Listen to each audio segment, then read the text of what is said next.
Have you ever promised yourself that this time would be different, and then watched yourself fall back into the exact same habits just days later? You wake up motivated. You feel ready. You tell yourself you're finally going to exercise consistently, stop procrastinating, eat better, sleep earlier, be more disciplined, be calmer, more focused, more in control. And for a few days, maybe even a few weeks, it works. Then suddenly, without fully understanding why, you go back. Back to scrolling. Back to delaying. Back to emotional eating. Back to staying in situations you know are hurting you. Back to the version of yourself you swore you were leaving behind. And the worst part is not the habit itself. It's the feeling that maybe something is wrong with you. But what if the real reason you struggle to change habits has almost nothing to do with laziness, weakness, or lack of intelligence? What if your brain is actually doing exactly what it was designed to do? Most people think habits are built through logic. They believe that if you understand what's good for you, you'll naturally do it. But human beings don't really operate through logic most of the time. We operate through familiarity. Your brain is constantly asking one hidden question all day long: what feels familiar enough to keep me safe? Not happy. Not successful. Not fulfilled. Safe. And this changes everything. Because your brain does not automatically see change as improvement. It often sees change as danger. Even positive change. That's why someone can desperately want a healthier life and still sabotage themselves. That's why people stay in toxic relationships. Why they procrastinate on dreams they deeply care about. Why they repeat emotional patterns they promised they'd never repeat again. The familiar feels safer than the unknown, even when the familiar is painful. Think about that for a second. Some people are more attached to familiar suffering than unfamiliar possibility. And that realization alone explains years of behavior. Your habits are not just actions. They are emotional survival patterns. Your morning routine, your reactions, your distractions, your impulses, many of them were created because at some point, they helped you feel relief, certainty, comfort, control, or escape. Even bad habits usually started as solutions. Scrolling distracts you from anxiety. Procrastination protects you from fear of failure. Overthinking creates the illusion of control. Avoidance protects you from discomfort. Emotional eating softens emotional pain for a moment. The brain remembers relief more than consequences. That's why habits become automatic. And this is where many people fail when trying to change. They attack the behavior without understanding the emotional purpose underneath it. They try to remove the habit without replacing the feeling the habit was giving them. So the brain resists. Because deep down, your brain thinks, if I lose this habit, how will I cope? This is also why motivation fades so quickly. People love motivation because it feels powerful emotionally. It gives energy, hope, momentum. But motivation is temporary emotion. Habits are identity. And identity always wins. If deep down you still see yourself as someone inconsistent, anxious, undisciplined, unlucky, or incapable, your actions will slowly return to match that identity no matter how motivated you felt on Sunday night. Because human beings have a strange psychological need to remain consistent with who they believe they are. Even when that identity hurts them. This is why some people unconsciously destroy progress the moment life starts improving.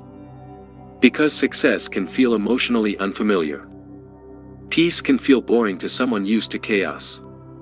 Consistency can feel uncomfortable to someone addicted to urgency. Healthy love can feel suspicious to someone raised around emotional instability. People don't just repeat behaviors. They repeat emotional environments. And sometimes the hardest addiction to break is not the habit itself, but the version of yourself attached to it. There's another reason changing habits feels so difficult. Your brain loves efficiency. Every repeated action creates stronger neural pathways. The more you repeat something, the more automatic it becomes. Over time, your brain starts conserving energy by turning repeated behaviors into shortcuts. That's why you can drive somewhere and barely remember the drive. Why you reach for your phone without thinking.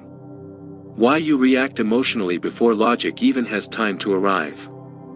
Habits become deeply wired because the brain is trying to save effort. So when you try to change a habit, it can feel mentally exhausting at first because you are literally forcing your brain to interrupt automatic programming. And the brain hates uncertainty. This is why people often mistake discomfort for failure. They think, this feels hard, so maybe I'm not capable of changing. But discomfort is often evidence that change is actually happening.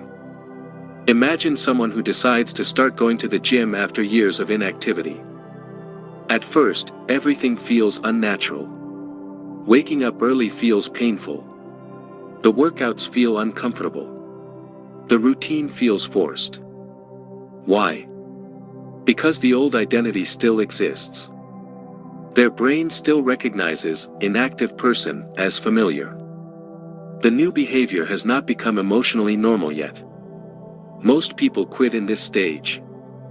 Not because they truly failed, but because the new version of themselves still feels unfamiliar.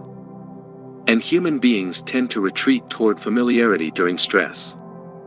That's why stressful periods often reactivate old habits. You don't rise to your intentions under pressure.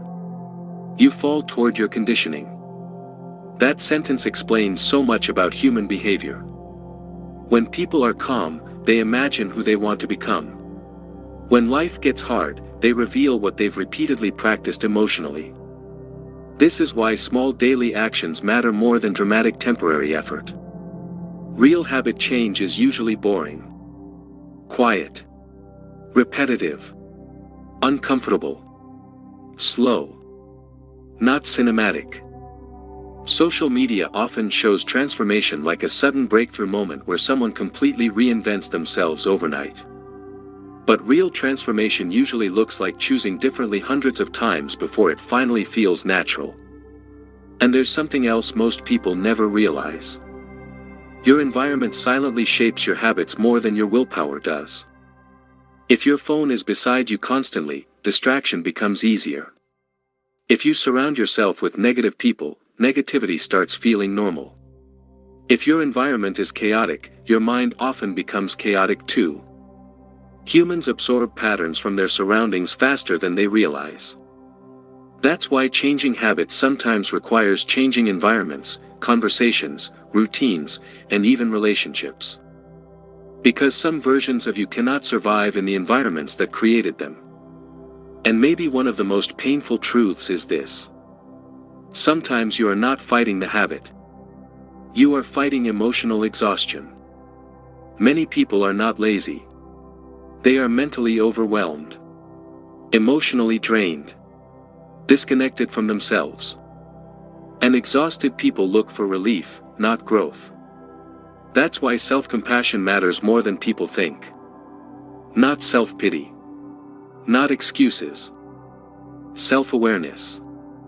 Because when people constantly shame themselves for struggling, they create even more stress, and stress often strengthens the very habits they are trying to escape. The brain changes better through safety than through self-hatred. That doesn't mean avoiding accountability. It means understanding that sustainable change happens when discipline and self-respect work together. Not when you become your own enemy. And maybe this is the deeper truth nobody tells you. Changing habits is difficult because you are not simply changing actions. You are changing emotional patterns, identity, comfort zones, neural pathways, daily rituals. Sometimes even the story you've told yourself for years about who you are. That is not a small thing. But it also means something powerful. If your habits were learned, they can be relearned. Slowly. Awkwardly. Imperfectly. You do not need to become a completely different person overnight. You just need to stop reinforcing the version of yourself that no longer matches who you want to become. And maybe real growth begins the moment you stop asking, "Why can't I change?" and start asking, "What pain, comfort, or identity is this habit protecting?" Because once you understand that, you stop fighting yourself blindly. You finally begin seeing yourself clearly. And sometimes clarity changes people more deeply than motivation ever could. If this helped you understand your mind better, subscribe for more videos like this.